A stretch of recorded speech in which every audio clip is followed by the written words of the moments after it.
नमस्ते, मैं doctor Praveen Goyal, consultant orthopaedic surgeon. आज आप लोगों के बीच आया हूँ आपको सर्दियों में हमें जोड़ों में दर्द या जोड़ों की जो स्टिफनेस है, जो कड़ापन ज़्यादा क्यों होता है, इसके बारे में थोड़ी बहुत जानकारी देने के लिए, साथ ही में ये बताने के लिए उसके लिए हम लोग क्या-क्या कर सकते हैं। पहला है कि सर्दियों के मौसम में ये देखा गया है कि हमारा जो एटमॉस्फेरिक प्रेशर है, बाहर की जो हवा का दबाव है, वो कम हो जाता है, जिसको कि हम लोग बैरोमेट्रिक प्रेशर भी बोलते हैं। उसके कम होने के कारण हमारे जोड़ों में, मांसपेशियों में, टेंडन्स में, लिगामेंट्स में सूजन आने लगती है और उस वजह से हमारे जोड़ों का दर्द और हमारे जोड़ों का में एक तरह का स्टिफनेस आ जाता है। दूसरा कारण होता है कि हमारे जो जोड़ के अंदर में तरल पदार्थ होता है, जिसको कि साइनोवियल फ्लूइड कहते हैं, जो हमारे जोड़ को लचीला बनाने में काम आता है, स्मूथ बनाने में काम आता है, एक तरह का ग्रीस का काम करता है, वो थिक हो जाता है, मोटा हो जाता है, जिसकी वजह से जोड़ों का जो लचीलापन है, मूवमेंट है, रेंज ऑफ मूवमेंट है, वो कम हो जाते हैं, स्पेशली आर्थराइटिक जॉइंट्स में।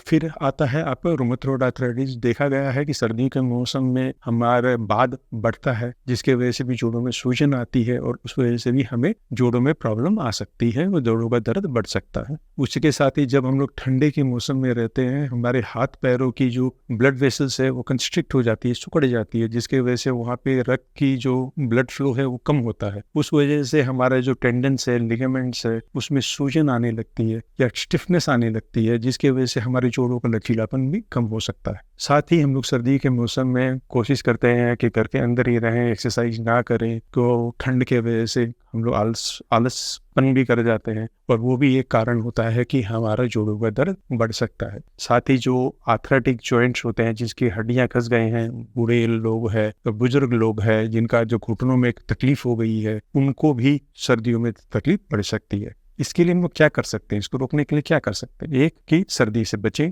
जितना हो सके गर्म कपड़े पहन के रखें। जोड़ों में जिस जोड़ में हमें दर्द हो रहा है उसमें हम लोग गर्म पानी की थैली से सिकाई कर सकते हैं। हम ये चीज़ का ध्यान रखें कि हमारे शरीर में कैल्शियम की, विटामिन डी की, विटामिन सी की कमियां ना हो। हम लोग विटामिन सी, कैल्शियम का और विटामिन डी का सप्लीमेंट्स लें। उसी के साथ ही रेगुलर एक्सरसाइज करें। अगर ये सब कुछ करते हैं तो हमारा जोड़ों का दर्द कम रहेगा। इसके बावजूद अगर आपको जोड़ों में दर्द रहता है, घुटनों में दर्द रहता है, चल नहीं पाते हैं, जोड़ फूल गए हैं या सूजन आ गई है, तो एक अच्छे ऑर्थोपेडिक सर्जन को दिखा करके उसका इमीडिएटली इलाज कराना जरूरी है। नहीं तो ऐसा ना हो कि वो बड़ा हो जाए और जोड़ पूरे खराब हो जाए और जिसकी वजह से आपको आगे जाके उसका कोई इलाज ही ना हो। तो यही कहना चाहूँगा कि जितना जल्दी हो सके इसका इलाज कराएं और सही तरह से अपनी लाइफस्टाइल को मॉडिफाई करें, जिससे कि आपको ये प्रॉब्लम से निजात मिल सके। धन्यवाद।